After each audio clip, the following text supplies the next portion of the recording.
I stood in my parents' decorated backyard on my 20th birthday, surrounded by 200 guests, watching my older sister Natalie blow out candles on a cake that said, "Happy 20th, Natalie," while my mother announced to the crowd that they were celebrating Natalie's 20th birthday again, because she deserves a do-over. My own name hadn't been mentioned once. The guests cheered for Natalie. My hands shook as I realized my parents just erased me from my own birthday party. Let me back up and explain how I got here, standing invisible at what was supposed to be my celebration. My name is Patrick, and I grew up in a family that looked perfect from the outside. My parents, Thomas and Linda, ran a small accounting firm together. My sister Natalie was 3 years older than me, which meant she hit every milestone first. And somewhere along the way, our family developed an unspoken rule. Natalie's struggles mattered more than anything I needed. Don't get me wrong, Natalie's problems were real. She battled anxiety and depression throughout high school. There were nights I'd hear her crying through the walls, mornings she couldn't get out of bed, therapy appointments that consumed entire afternoons. My parents devoted themselves to helping her, and I understood that. I really did. But understanding something and living with its consequences are two different things. I became what my parents called the easy one. I got good grades without anyone checking my homework. I made the varsity soccer team and drove myself to practices. When college application time came, I researched schools, filled out forms, and applied for scholarships on my own. My parents were always busy with Natalie's latest crisis, so I learned not to bother them with my stuff. They'd say things like, "Patrick's so independent," or, "We never have to worry about Patrick." What they meant was, Patrick doesn't demand our attention, so we can focus on Natalie. And I accepted that role because I loved my sister and wanted her to be okay. But as my 20th birthday approached, something shifted inside me. I'd spent 2 years at college, studying business and computer science, living away from home. I'd gotten perspective. I'd seen how other families worked, how friends' parents showed up to their events, remembered their accomplishments, made them feel valued. So I did something I'd never done before. I asked for something big. 3 months before my birthday, I sat my parents down at Sunday dinner and said, "I want to have a real party for my 20th.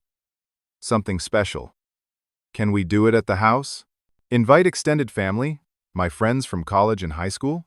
Make it a real celebration?" My mother's face lit up. "Of course. That's a wonderful idea, sweetheart." My father nodded enthusiastically. "Absolutely. We'll do a big backyard barbecue. Whatever you want." I felt something warm spread through my chest. Hope. Maybe I'd been wrong. Maybe they did see me. Maybe I just needed to ask. Over the next weeks, we planned together. I wanted blue and silver decorations, my favorite colors. We'd grill burgers and hot dogs, set up lawn games, have a good sound system for music. I made a guest list of 70 people. My college roommate Alex, and friends from school, my soccer teammates, high school buddies. I still kept in touch with cousins, aunts, and uncles, even a few teachers who'd mentored me. My parents seemed genuinely excited. My father rented extra tables and chairs. My mother researched catering options for sides and desserts. I helped pick out a cake design from the bakery, a simple sheet cake with "Happy 20th Birthday Patrick" in blue frosting. Everything felt right. For once, I was the focus. For once, my parents were planning something just for me. Then, 3 days before the party, Natalie came home. She'd been living in an apartment across town with 2 roommates, working part-time at a retail store while taking community college classes. She showed up for dinner Tuesday night, letting herself in with her old key. "Just visiting," she said, hugging Mom in the kitchen. "Missed you guys." We ate together, the 4 of us, like old times. Conversation flowed easily until Natalie said, almost casually, "You know what I was thinking about today? My 20th birthday." My mother looked up from her pasta. "Oh? Yeah." Natalie pushed food around her plate. "It was kind of ruined, remember? I'd just broken up with Derek that week. I was so depressed. I barely remember the party you threw. I wish I could celebrate turning 20 again, you know? Do it right this time." I felt something tighten in my stomach, but I didn't say anything. It was just conversation, right? My father reached over and patted Natalie's hand. That was a rough time for you. That boyfriend was terrible. Such a shame, my mother added. You deserved better than that. The conversation moved on, but I noticed my mother looking thoughtful. The next day, Wednesday, my mother approached me while I was reviewing the final guest list. Patrick, honey, I had an idea. What if Natalie helped host the party? You know, since she's visiting anyway, it could be fun for both of you. Sure, I said, not seeing the danger yet. She can help set up if she wants. But that's not what my mother meant. By Thursday, Natalie had started inviting her own friends. People I'd never met. When I questioned it, my mother said, "The more the merrier. It's nice to have a full house." My father ordered more tables, more chairs. The party was expanding beyond what I'd planned, but I told myself it was fine. Plenty of people, plenty of food, still my birthday. Friday, the day before the party, I walked into the house and found Natalie unpacking decorations. Pink and gold streamers, pink and gold balloons. "What's this?" I asked. "Just adding some color," Natalie said brightly. The blue and silver felt a little plain, so I picked up some extras. "But those are your favorite colors." "They're just decorations, Patrick. Don't be weird about it." I found my mother in the kitchen and tried to explain my discomfort. She barely looked up from chopping vegetables. "Honestly, Patrick, they're just decorations. Don't be selfish. Natalie's trying to help make the party nice." Selfish. The word stung. That evening, my college friend Devin called me, confused. "Dude, your sister messaged me saying the party is co-hosted by both of you? I thought it was your birthday party?" My stomach dropped. It is my party. I don't know why she'd say that.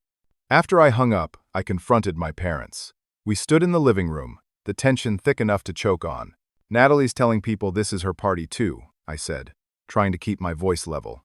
"That's not what we planned." My father sighed, like I was exhausting him. "Patrick, you're being insecure. This is still your party. Your sister just wants to be involved. There's nothing wrong with that. But she's changing everything. The decorations, the guest list. You're making a bigger deal out of this than it is," my mother interrupted. "We're trying to include everyone. Isn't that what family does?" I went to bed that night with a sick feeling in my gut. Saturday morning, the day of the party, I walked outside to find the decorations fully up. The backyard looked beautiful, I had to admit. But it was maybe 30% blue and silver, 70% pink and gold. Natalie's colors dominated. The tables were set. I checked the cake table and froze. The main cake, the big beautiful 3-tier cake that must have cost a fortune, said "Happy 20th Natalie" in flowing pink script. My cake, the simple sheet cake I'd picked out, was relegated to a side table, half the size I remembered ordering. "Mom," I called out.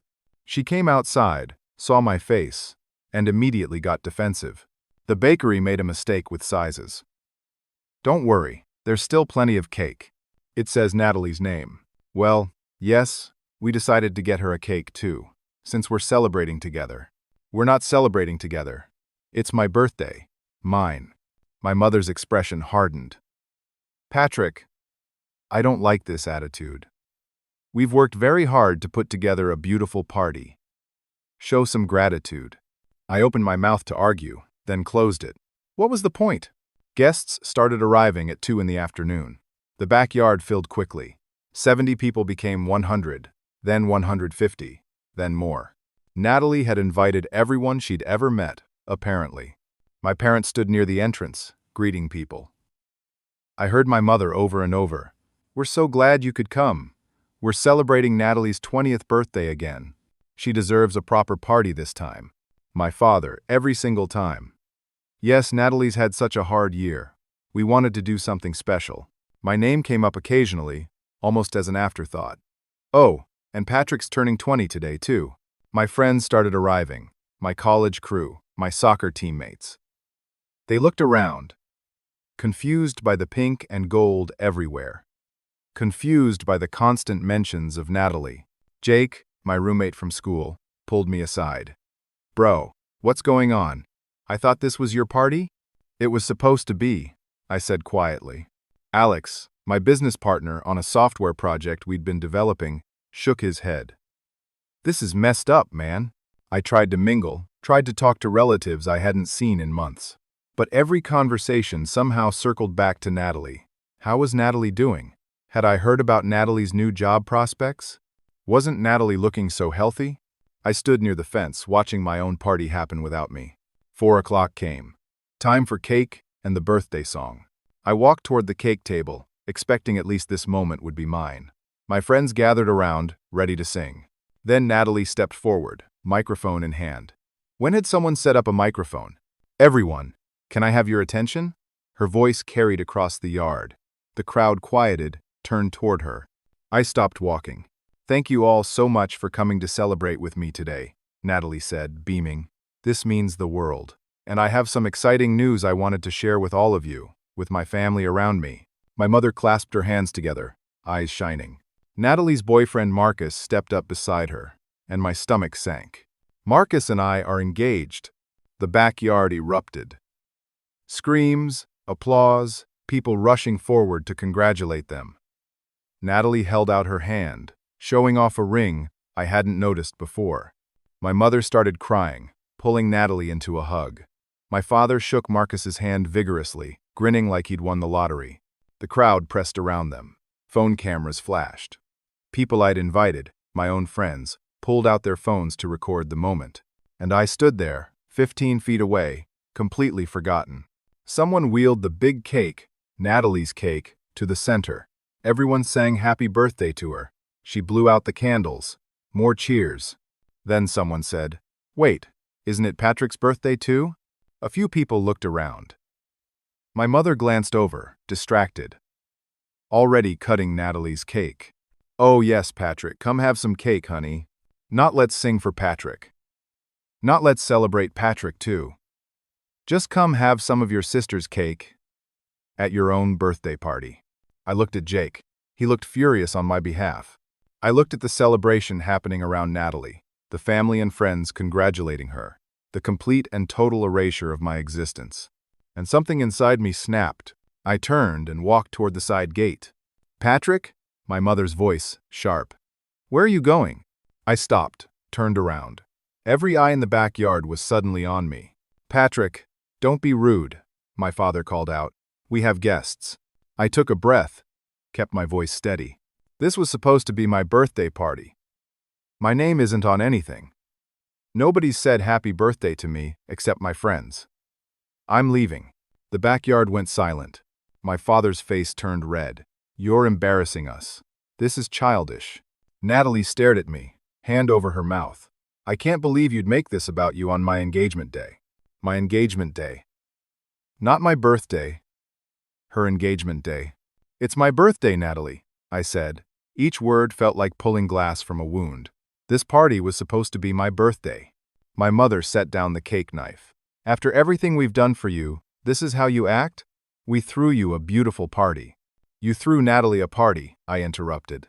"You let her take over my birthday and turn it into her celebration. You didn't even notice." Guests shifted uncomfortably. Some looked down at their plates. Others whispered to each other. "Patrick, we can talk about this later," my father said through gritted teeth. "You're making a scene." "I'm making a scene? I'm not the one who announced an engagement at someone else's birthday party." I turned and walked out the gate. Behind me, Jake called my name. I heard footsteps following. Jake caught up, along with Alex, Devin, and 2 other friends from college. "We're coming with you," Jake said, no question in his voice. We walked to our cars. Behind us, I heard my mother's voice carrying across the yard. "I'm so sorry, everyone. Patrick's been having some issues lately. Please, let's get back to celebrating Natalie and Marcus." Issues.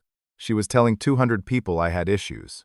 We drove to a diner across town, the kind with cracked vinyl booths and coffee that tastes like it's been sitting for hours. My friends pooled their money and bought a slice of pie with a single candle stuck in it. They sang happy birthday, real smiles, real warmth. "Happy birthday, Patrick," Jake said, raising his coffee mug. "You deserve better than what happened back there." I blew out the candle, made a wish I didn't believe would come true. My phone started buzzing. Text after text after text. I pulled it out. 37 messages from relatives. I scrolled through them. Really disappointed in your behavior today. Your parents did so much for you and you walked out? Unbelievable. Grow up, Patrick. Learn to be happy for your sister. You embarrassed the whole family. Not one of them acknowledged what actually happened. Not one. My parents didn't call. Natalie didn't text. But my father sent one message, short and brutal. You've disappointed us. I put my phone face down on the table. You okay? Alex asked quietly. I thought about it, really thought about it. Yeah, I said. And weirdly, I was. Hurt, angry, sad, but also lighter somehow. I think I'm done trying to make them see me. That night marked the beginning of the end of my relationship with my family. I didn't know it then, but I'd just walked away from more than a party. I'd walked away from the version of myself that kept hoping they'd change. I drove back to college the next morning, a 3-hour drive I barely remember.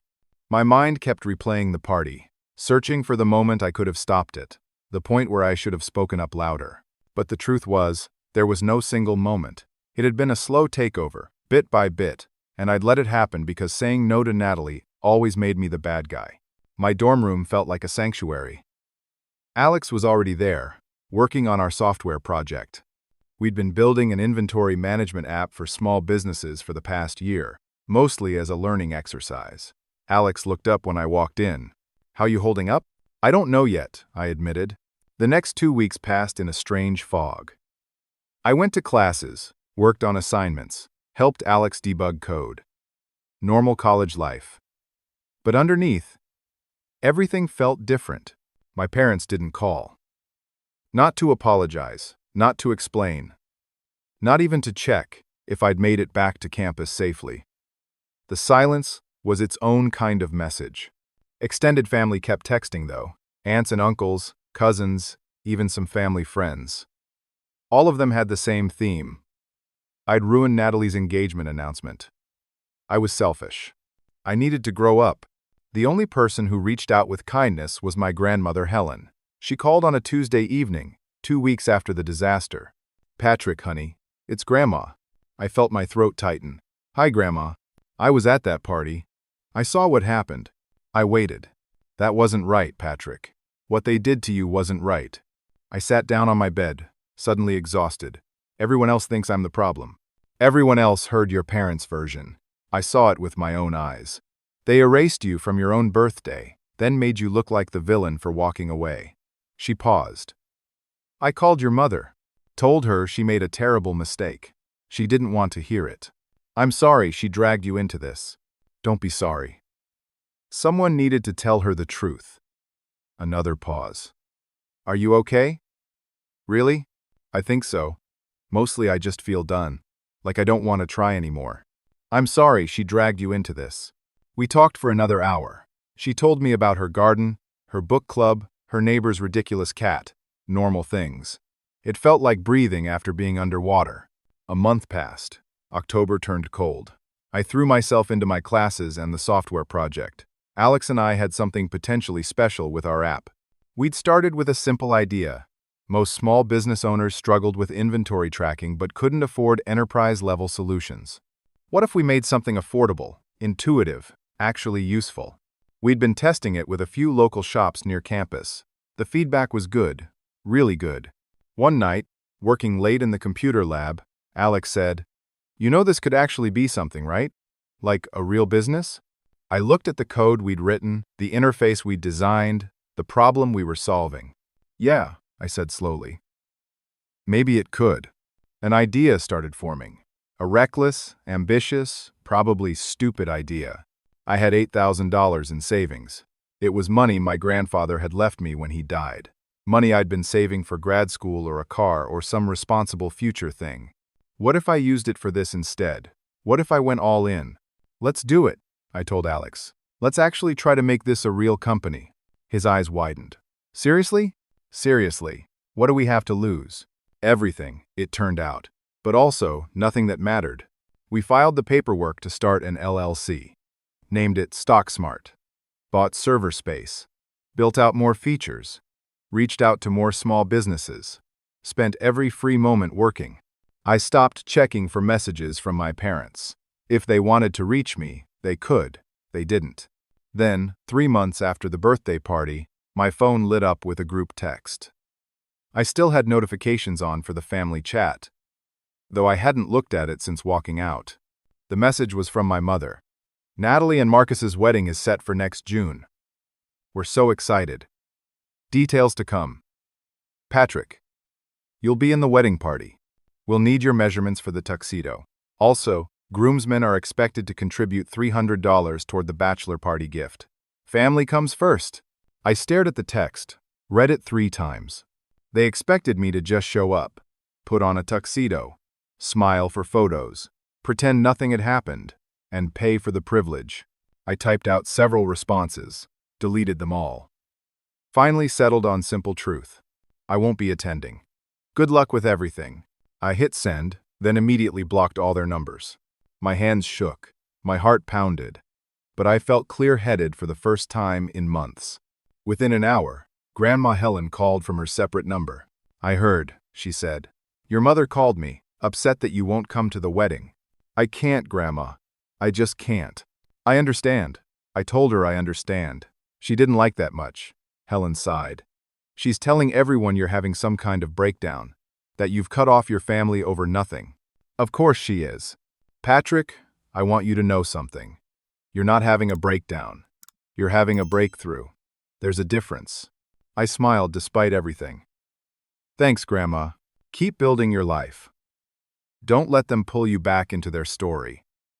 Write your own. After we hung up, I sat in my dorm room and felt something shift. The last thread of obligation. Of hoping they'd apologize. Of waiting for them to see me. It snapped. I was free. The next morning, Alex and I met with our first potential investor, a local entrepreneur who'd heard about StockSmart through one of our beta users.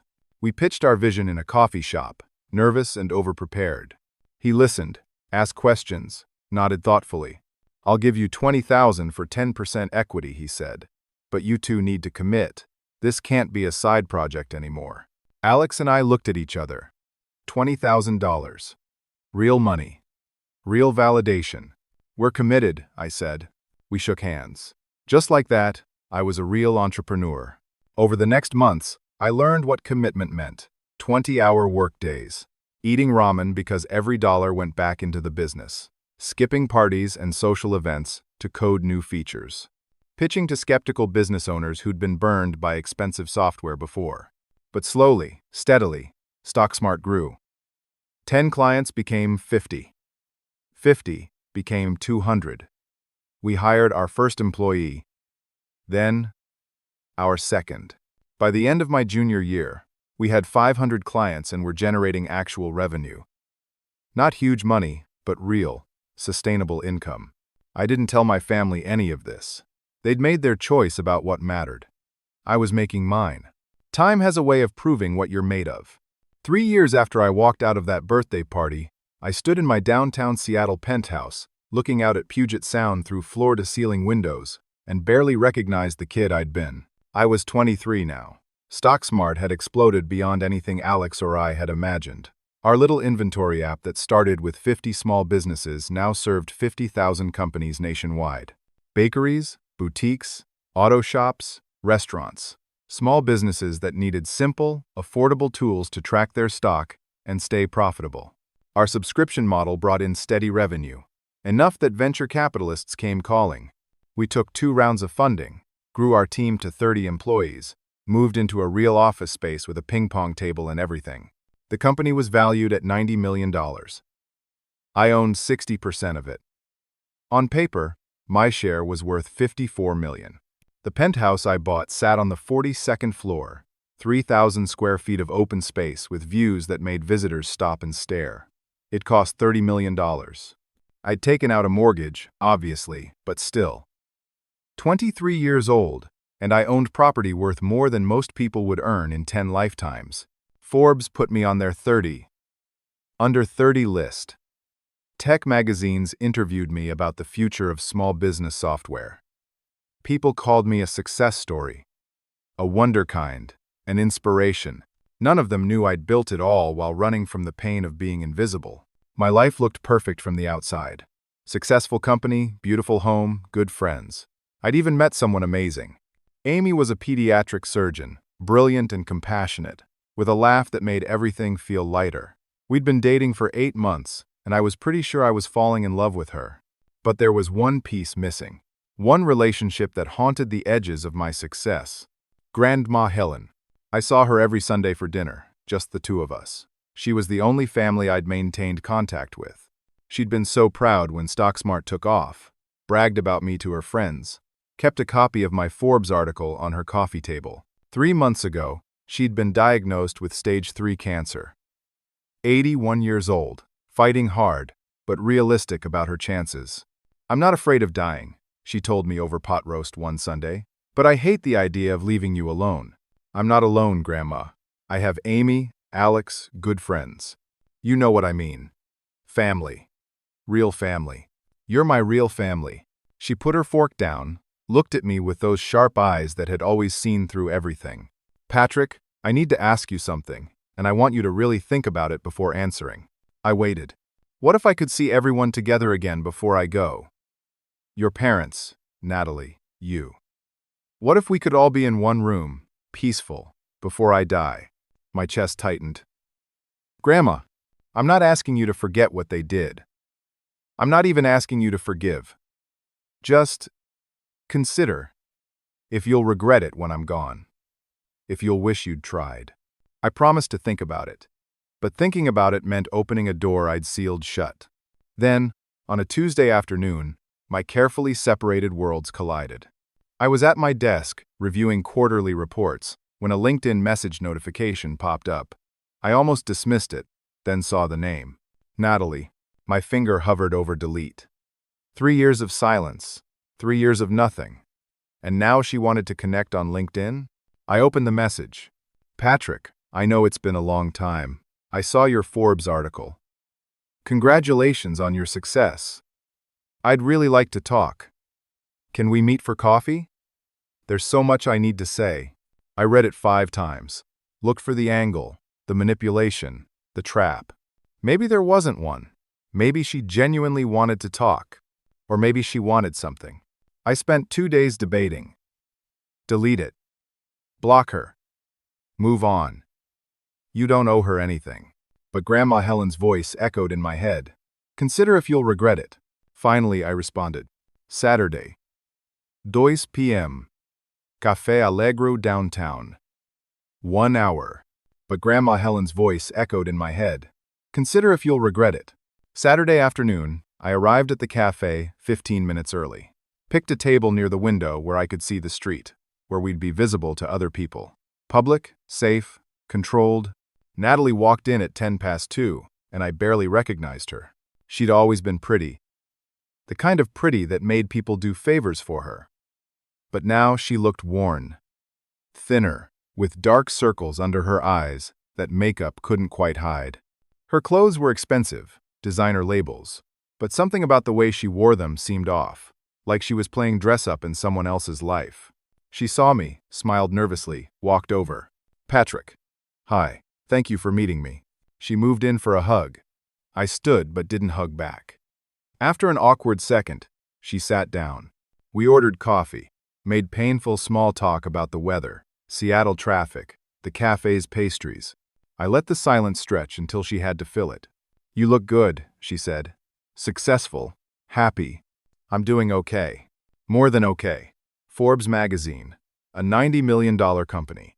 That's incredible. Alex and I worked hard. I'm sure you did." She stirred her coffee, not meeting my eyes. "I've been following your career. Online, I mean.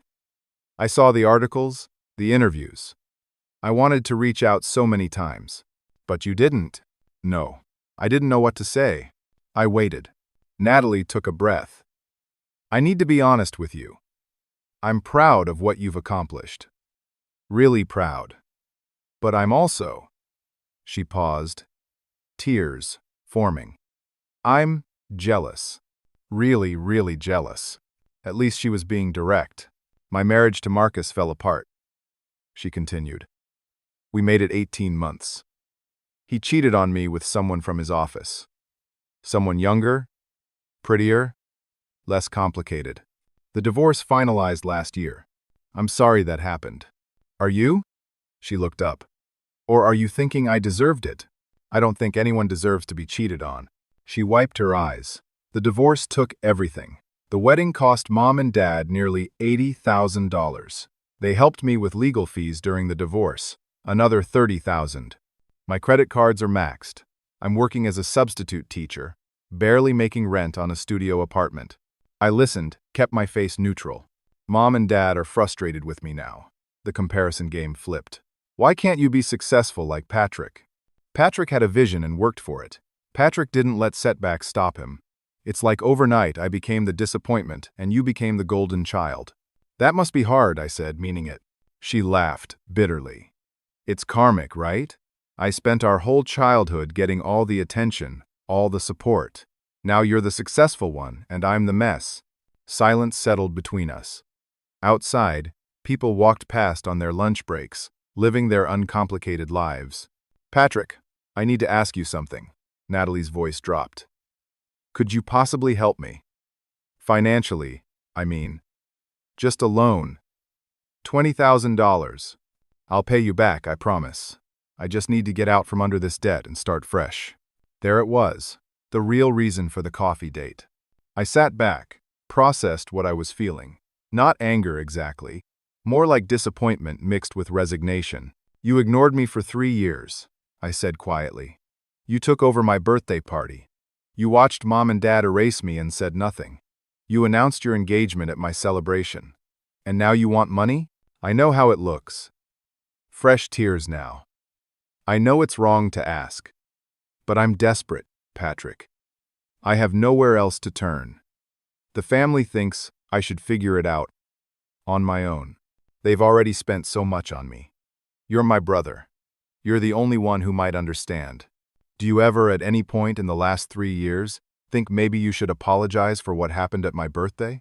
Natalie looked down at her hands. I thought you'd get over it eventually. Mom and Dad said you were being dramatic. I believed them. I didn't think.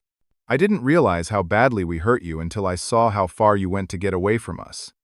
You built this whole life, this whole empire, without us. That's when I understood. Understood what? That we really lost you. That you weren't coming back.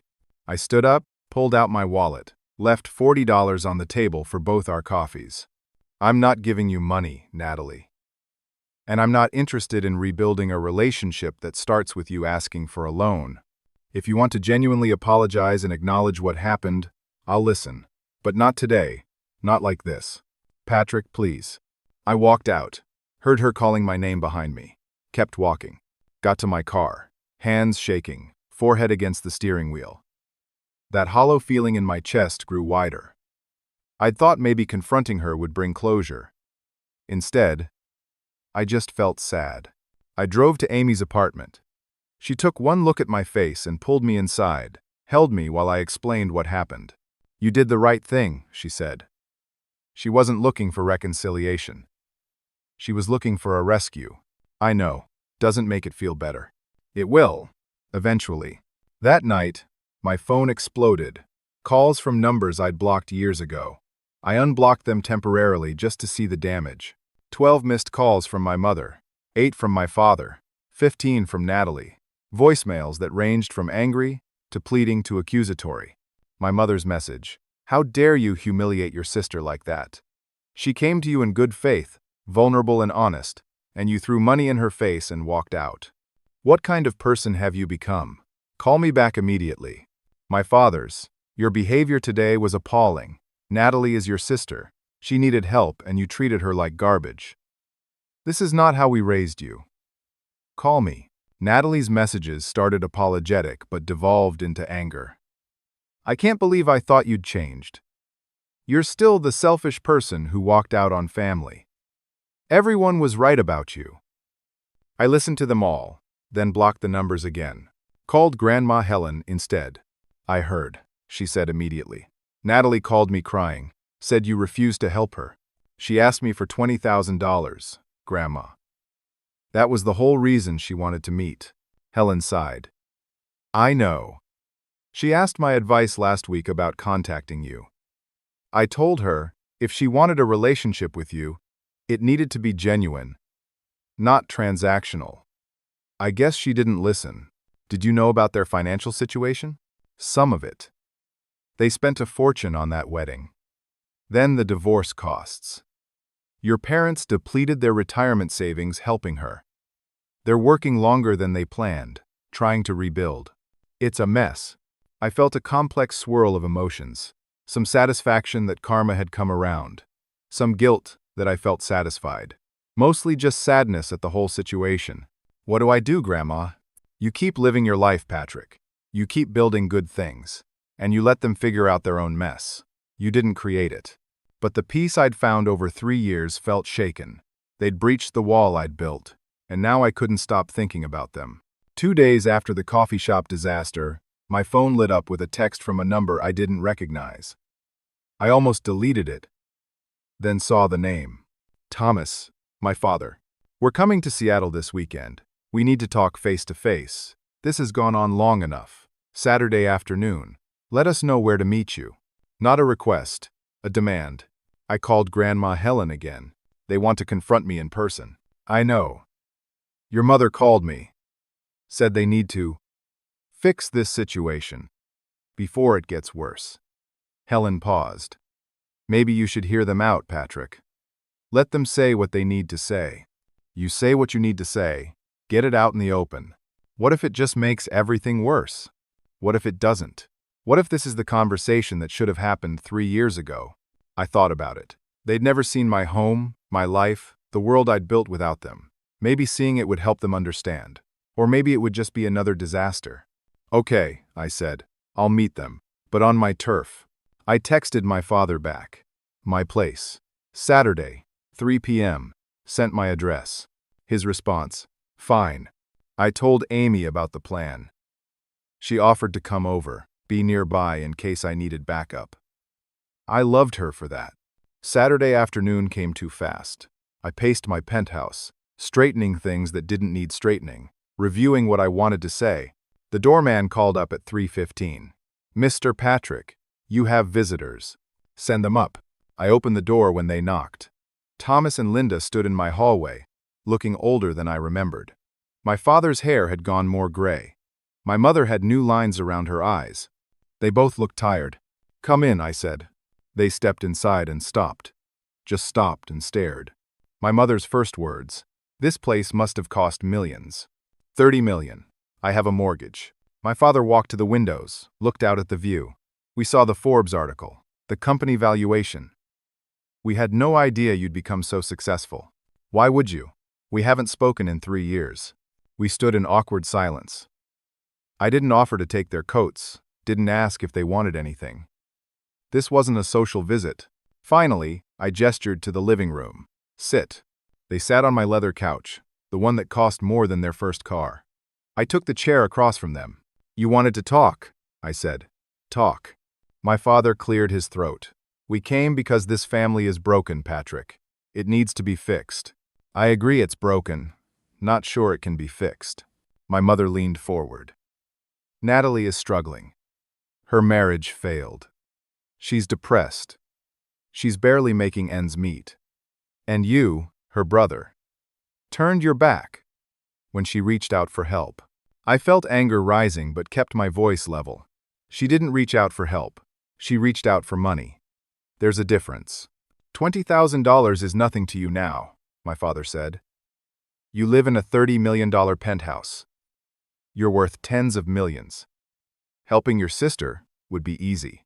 You're right, the money would be easy. But that's not what this is about. Then what is it about? My mother demanded. Punishing her? Punishing us? That birthday party, I said. Do you even remember what happened? My father waved a hand dismissively. That was 3 years ago. You're still holding on to that? Then what is it about? My mother demanded. Punishing her? Punishing us? You took my birthday, I said, each word clear. You let Natalie turn it into her party. You let her announce her engagement. You made me invisible in my own celebration. And when I walked out, you told everyone I was having issues. You made me the problem. My mother's face flushed. We were trying to include everyone. Trying to make everyone happy, you made it bigger than it needed to be. I asked for one thing. One day that was mine. You couldn't give me that. We're your parents, my mother said, voice rising. We did our best. We had 2 children with different needs. We loved you both. I stood up, walked to the window. Needed space. You loved me. I believe that. But you didn't respect me. There's a difference. That's not fair, my father said. I turned back to them. Isn't it? How many times did my needs come second to Natalie's? How many events did you miss because she had a crisis? How many times did you tell me to be more understanding, more patient, more flexible? Natalie struggled. She needed more support. And I needed parents who saw me, who valued me, who kept one promise for one day. My mother stood now, angry. We came here to reconcile, to be a family again. And you're throwing our past mistakes back at us. Have you apologized? I asked. Once? In 3 years, have either of you said you were sorry for what happened? Silence. You're here because Natalie's struggling, and you want me to fix it with money. You're here because it's embarrassing that your son won't talk to you. You're not here because you understand what you did wrong. My father stood too, face reddening. We're here, aren't we? That should count for something. Being here isn't the same as being sorry. My mother started crying. You've become so cold. This money, this success, it's made you arrogant. You look down on us now. I don't look down on you. I just don't trust you anymore. And I won't be manipulated into fixing Natalie's problems because you think I owe you something. My father changed tactics suddenly. Fine. You want an apology? Here it is. We're sorry we didn't make your birthday special enough. We're sorry Natalie's engagement overshadowed your day. There. Can we move past this now? The words landed hollow. Transactional. Just like Natalie's coffee invitation. You don't mean that, I said quietly. You're just saying what you think I want to hear. Before anyone could respond, my phone rang. Grandma Helen's caretaker. My blood went cold. Excuse me, I said, answering. Hello? Patrick, it's Margaret. Your grandmother collapsed. We're at St. Mary's Hospital. The doctors. Her voice cracked. They don't think she has much time. You should come now. Everything else became irrelevant. The argument, the anger, the pain. I'm on my way. I hung up, looked at my parents. It's Helen. She's at St. Mary's. They say it's bad. My mother's face went white. My father grabbed his keys. We rushed to the parking garage together. Drove to the hospital in tense silence. 3 people bound by emergency, by love for the same woman, by nothing else. In the car, I realized the apology my father had given was meaningless. They still didn't understand. Maybe they never would. But none of that mattered if Grandma Helen was dying. St. Mary's Hospital smelled like antiseptic and fear. We rushed through the emergency entrance, found the ICU, spoke to nurses who looked at us with practiced sympathy. Grandma Helen was in room 12, unconscious, stable for now, but the doctor pulled us aside. The cancer has progressed aggressively. Her organs are starting to shut down. It could be hours, could be a day. I'm sorry. We stood there. The 3 of us. Processing. My mother cried silently. My father put his arm around her. I felt numb. They let us into her room one at a time. I went first. Helen looked small in the hospital bed, hooked up to machines that beeped steadily. Her skin was paper thin, her breathing shallow. I took her hand. I'm here, Grandma. I tried to fix things like you wanted. I'm sorry I couldn't do it better. Her eyes didn't open, but her fingers twitched slightly in mine. Maybe she heard me. Maybe I just needed to believe she did. The nurses directed us to a family waiting room. Small, windowless, with uncomfortable chairs and ancient magazines. We settled in for what might be a long wait. Natalie arrived an hour later, eyes red and swollen. She'd driven straight from her apartment when my mother called. The 4 of us together for the first time in 3 years, brought together by grief. How is she? Natalie asked. Not good, my father said. We sat in painful silence. What do you say to family you've estranged when your grandmother is dying? Hours passed. Hospital coffee from vending machines. Stale sandwiches. No one really ate. We took turns sitting with Helen, holding her hand, talking to her even though she didn't respond. Around midnight, my father started talking. Not to anyone in particular, just talking into the silence. My mother was the only person who ever really called me out on things. "When you left that party, Patrick," she called me the next day. Told me we'd made a terrible mistake. I looked up, surprised. She said we'd broken something with you that might never heal. I got defensive. Told her she didn't understand the full situation, but she understood better than I did.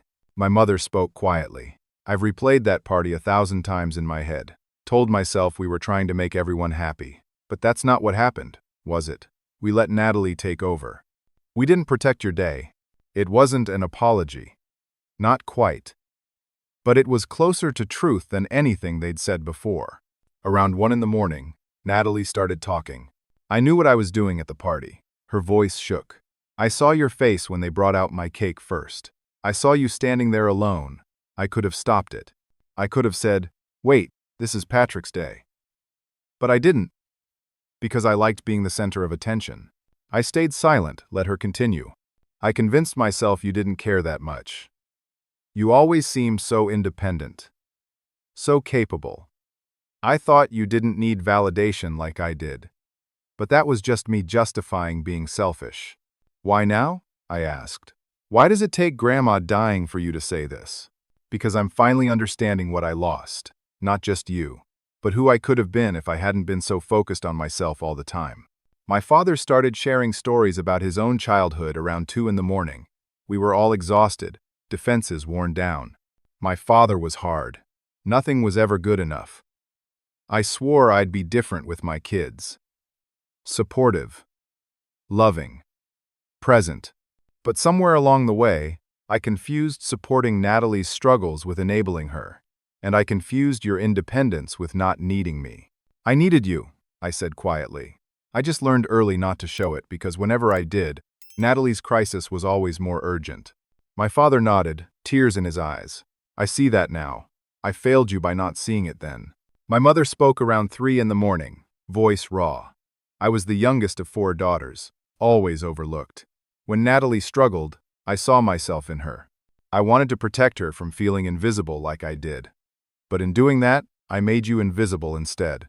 "You didn't just make me invisible at the party," I said. "You rewrote what happened afterward.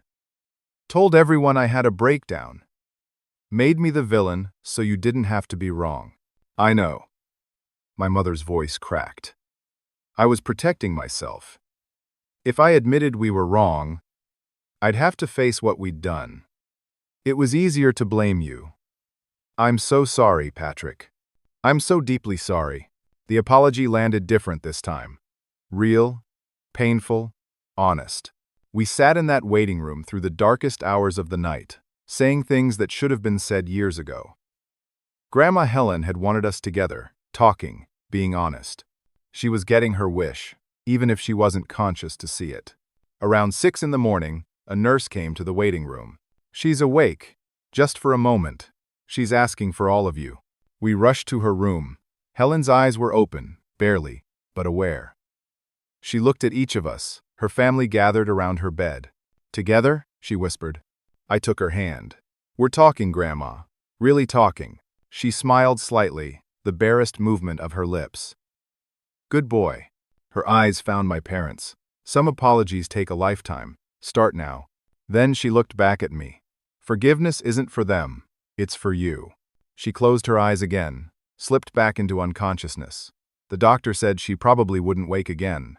We returned to the waiting room, emotionally wrung out. My father pulled out his phone, showed me something. A note in his phone app, dated 2 years ago. "I miss my son. I don't know how to fix what I broke. My pride won't let me admit I was wrong. But I was wrong. God, I was so wrong." He scrolled. More entries, similar themes, going back through the years. I wrote versions of this probably 50 times, but I never sent anything. Never called. I kept waiting for you to reach out first so I wouldn't have to humble myself. My mother reached into her purse, pulled out a birthday card. Worn around the edges. Addressed to me, in her handwriting. "I bought this for your 21st birthday." Wrote an apology inside. Never mailed it. She pulled out 2 more cards. 22nd birthday. 23rd. 3 cards, all saying sorry, none of them sent. She handed me the first one. I opened it. Her handwriting, "Patrick, I'm so sorry for what happened at your party. I see now how badly we hurt you. I miss you every day. Please forgive me. Love, Mom." Why didn't you send them? Shame, pride, fear you'd reject me. All the wrong reasons. Natalie had no cards, no journal entries. "I just have regret," she said, "and the truth that I used your success as an excuse to hate myself instead of doing the work to be better. I wanted to ask you for money because that was easier than fixing my actual problems. I'm sorry, Patrick. For all of it. For the first time in 3 years, I saw them clearly, not as villains, not as people who'd wronged me. Just as flawed, broken humans, trying and failing and trying again. I don't know if I can forgive you yet," I said honestly, "but I'm willing to try." My father nodded. "That's more than we deserve. For the first time in 3 years, I saw them clearly, not as villains, not as people who'd wronged me. Just as flawed, broken humans, trying and failing and trying again." My father nodded. "That's more than we deserve. I don't know if I can forgive you yet," I said honestly, "but I'm willing to try." Grandma Helen passed at 11:17 on Sunday morning. We were all there, hands linked around her bed when her breathing changed and then stopped. Peaceful, surrounded by family, which was what she'd wanted. Walking through her home felt surreal, photos everywhere. But I noticed something I'd missed before. She had pictures of me displayed prominently. My college graduation photo in a silver frame, the Forbes magazine article, carefully cut out and mounted, a printout of StockSmart's website, even a photo someone had taken of me and Amy at a charity event. We found her will on her desk, organized and clear like everything Helen did. The house would go to my father. Her savings, about $80,000, split equally between Natalie and me, and a sealed envelope addressed to all of us. My father opened it, read aloud. "My dear family, if you're reading this, I'm gone, and I hope you're together. Thomas and Linda, you raised 2 good children, but you let your own wounds guide your parenting. You gave Natalie too much, Patrick too little, and both suffered for it. Patrick, you had every right to walk away, but don't let bitterness poison your success. Natalie, your struggles were real, but you used them to avoid accountability. Here's what I want. Real forgiveness. Not the easy kind where you say words and move on. The hard kind where you sit with your pain and their pain and choose healing anyway. You're my family. You're all that's left of my legacy. Don't waste it." No one spoke for a long time. My mother cried, reading the letter again. My father wiped his eyes. Natalie held the paper like it was precious. Even from beyond, Helen saw all of us clearly. The next 3 days, we worked together planning her funeral. Small moments of almost normalcy crept in. My father remembered I took coffee black. My mother asked my opinion on flowers and actually listened. Natalie deferred to me when I had better words for the obituary. It wasn't healed, but it was functional. Amy came to meet them properly. My parents were polite, asked about her work as a surgeon, seemed genuinely interested. Natalie complimented Amy's dress. Small things. Baby steps. Amy told me later, "They're trying. It's messy and awkward, but they're trying." The funeral was on Thursday. Simple service at the church Helen attended for 40 years. 70 people came. Her friends, neighbors, former colleagues from the library where she'd worked. People whose lives she'd touched. I gave the eulogy. Talked about Sunday dinners and honest conversations. My grandmother taught me that success means nothing if you're alone. She also taught me that family isn't automatic forgiveness. It's choosing each other even when it's hard. She chose me when I needed it most. She chose all of us, even when we didn't deserve it. And her last wish was that we choose each other. My father spoke about Helen's strength, raising him as a single mother after his father left. Natalie shared a memory about learning to bake cookies in Helen's kitchen, how patient she'd been even when Natalie burned 3 batches. My mother read Helen's favorite poem, voice-breaking. After the service, we gathered at Helen's house for a small reception. People sharing stories, laughing through tears, celebrating a life well lived. Alex came, met my family for the first time. My father asked him about StockSmart. Actually engaged with the answers. My mother talked to Amy about the challenges of medical residency. Natalie helped serve food, quiet but present. Relatives who'd condemned me 3 years ago approached cautiously. After the service, we gathered at Helen's house for a small reception. People sharing stories, laughing through tears, celebrating a life well lived. After the service, we gathered at Helen's house for a small reception. People sharing stories, laughing through tears, celebrating a life well lived. After the service, we gathered at Helen's house for a small reception. People sharing stories, laughing through tears, celebrating a life well lived. As guests left, just the 4 of us remained. Me, my parents, Natalie. Standing in Helen's kitchen where she'd taught us both to cook, where we'd shared countless meals, Natalie asked if we could talk privately. We walked in Helen's garden, the tomato plants she'd tended still growing despite her absence. "I need to tell you something," Natalie said. "The truth. The whole truth." I waited. "When I asked you for money at that coffee shop, it wasn't just about debt. I had a whole plan worked out. I was going to use reconnecting with you as a way to get access to your business connections. Maybe leverage your success to get a job through your network. I was treating you like a resource, not a brother. Why are you telling me this?" Because Helen's letter was right. Real forgiveness requires real honesty. I can't ask you to forgive me while still hiding who I really was. I was manipulative, selfish. I saw your success and wanted to use it without earning anything myself. She handed me an envelope.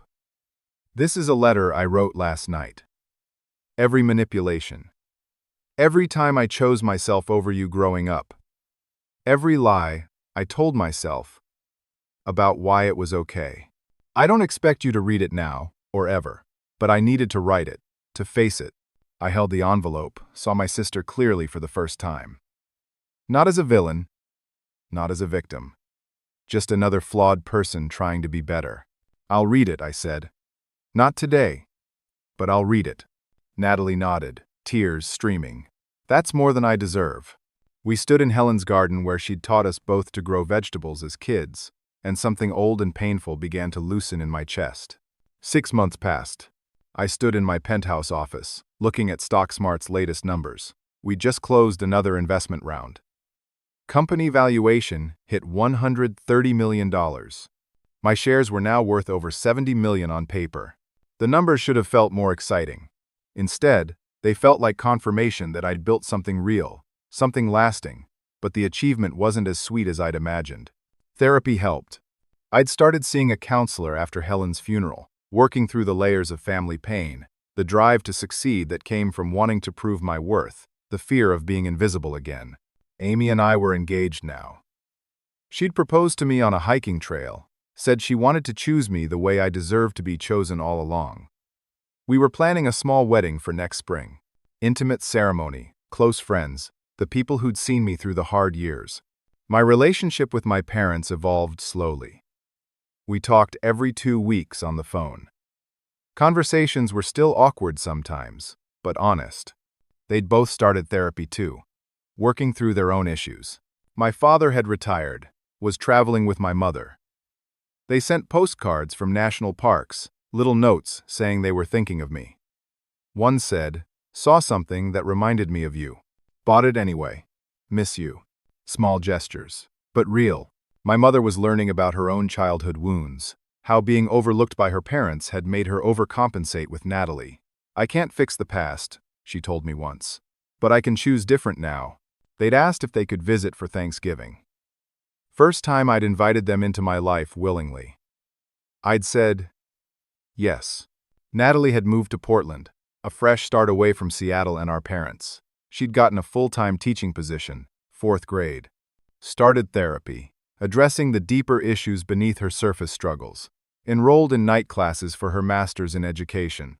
She was dating someone new, taking it slow, building healthier patterns. We texted weekly. Nothing deep, just consistent contact. She'd sent me a card on my 23rd birthday. Simple message. "Happy birthday, Patrick. This one's yours. Love, Natalie." I'd kept it on my desk. I'd also established the Helen Summers Scholarship at my old high school. Full ride for students pursuing business or technology who didn't have family support. The first recipient was a kid from foster care, scrappy and determined, reminded me of my younger self. At the scholarship ceremony, my parents attended. My father told the student, "My mother believed in second chances and honest effort. She'd be proud of what you're doing." I realized then that healing happens in small moments, not grand gestures. My 24th birthday was approaching. I decided to host a party at the Penthouse. Not huge, maybe 50 people. My close friends, business partners, Amy's family, and my parents. "And Natalie," Amy asked, "are you sure?" Helen wanted us together. "I want to try." Planning the party brought anxiety but also hope. This time, I controlled everything. Blue and silver decorations, one cake with my name, my guest list, my celebration. The night arrived. People filled my home with warmth and laughter. My college friends, stock-smart employees who'd become family, Amy's surgeon colleagues. My parents arrived early, brought a gift. A photo album they'd made. Pictures of me through the years with handwritten captions. Age 6, first soccer goal, so proud. Age 12, science fair winner, brilliant mind. Age 16, got his driver's license, growing up too fast. My mother's eyes were wet. We took these pictures. We had these moments. We just didn't tell you enough how much they mattered. I hugged them. First, genuine hug in years, and it felt like coming home to a place that had been remodeled. Familiar, but different. Age 16, got his driver's license, growing up too fast. I found this in her things when we were cleaning out her house. Thought you should have it. I introduced her to my friends, my world. She was quiet, respectful of my space. Later, she pulled me aside. "Thank you for letting me be here. I know it's not easy." "It's not," I admitted. "But it's worth trying."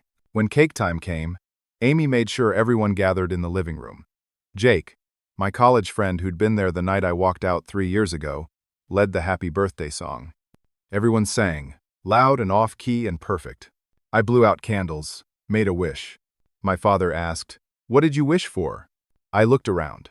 At Amy, my partner in everything. At my friends who'd stood by me. At my employees who'd helped build something meaningful. At my parents trying so hard to be better. At Natalie, learning to be honest. I wished for this. Exactly this. My mother understood. A birthday that's really yours. More than that. A life that's really mine, shared with people who see me. After the party wound down, late into the night, my parents and I sat on the balcony. City lights sparkled below, cool November air clearing our heads.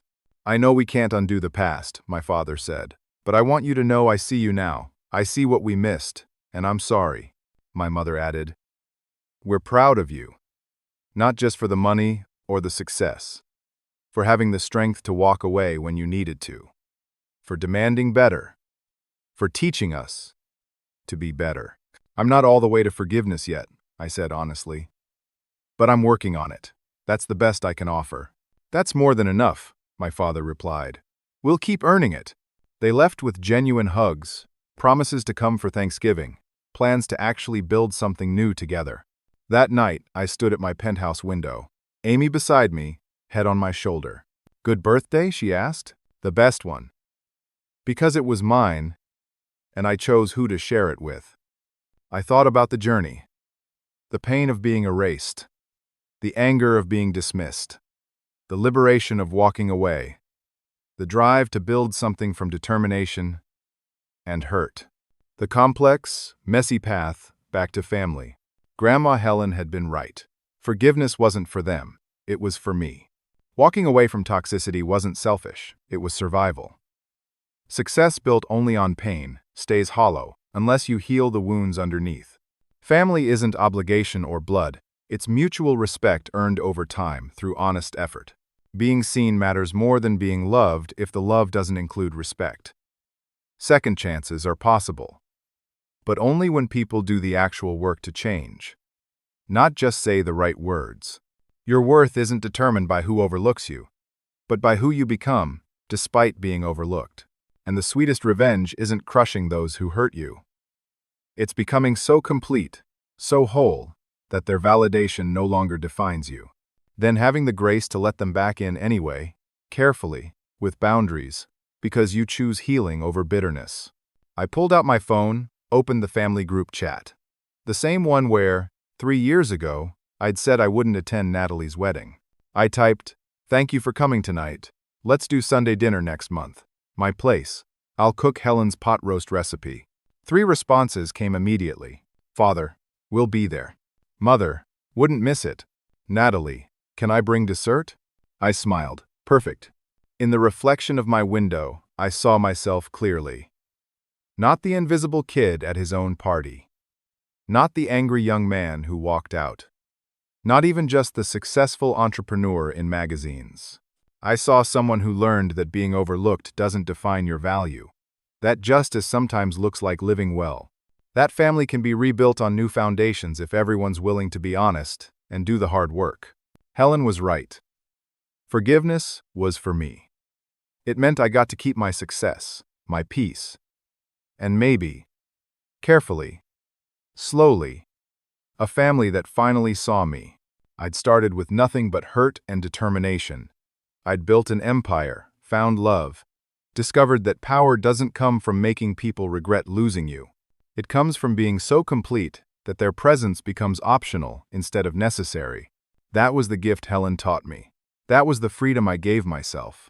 That was the life I chose. And standing there in my home, surrounded by evidence of how far I'd come, I finally understood what she meant about forgiveness being for me. It didn't erase what happened. It didn't make the pain invalid. It didn't mean I had to forget or pretend everything was fine. It just meant I got to decide what happened next. I got to choose healing. I got to pick peace over resentment. Not because they deserved it, but because I deserved to be free. That's the power they never understood I had all along. Now, I want to ask you something. Have you ever felt invisible in your own family? Have you walked away from people who couldn't see your worth? Or are you still trying to earn their approval? What does success mean to you beyond money and achievements? I'd love to hear your story in the comments below. If this story resonated with you, if it helped you feel less alone in your own struggles, please hit that like button. Subscribe to hear more stories about finding yourself, setting boundaries, and building a life that's truly yours. And if you know someone who needs to hear this message, someone fighting to be seen or struggling with family dynamics, share this with them. Sometimes knowing someone else walked this path and came out stronger makes all the difference. Thank you for listening to my story. Thank you for being here. I hope you find the courage to choose yourself, the strength to set boundaries, and the wisdom to know that being seen starts with seeing yourself clearly. Your worth isn't up for debate. Your value isn't determined by who overlooks you. And you deserve a life where you're not just loved, but respected, valued, and truly seen. Take care of yourselves, choose healing, and remember, the best revenge is living so well that their approval becomes irrelevant.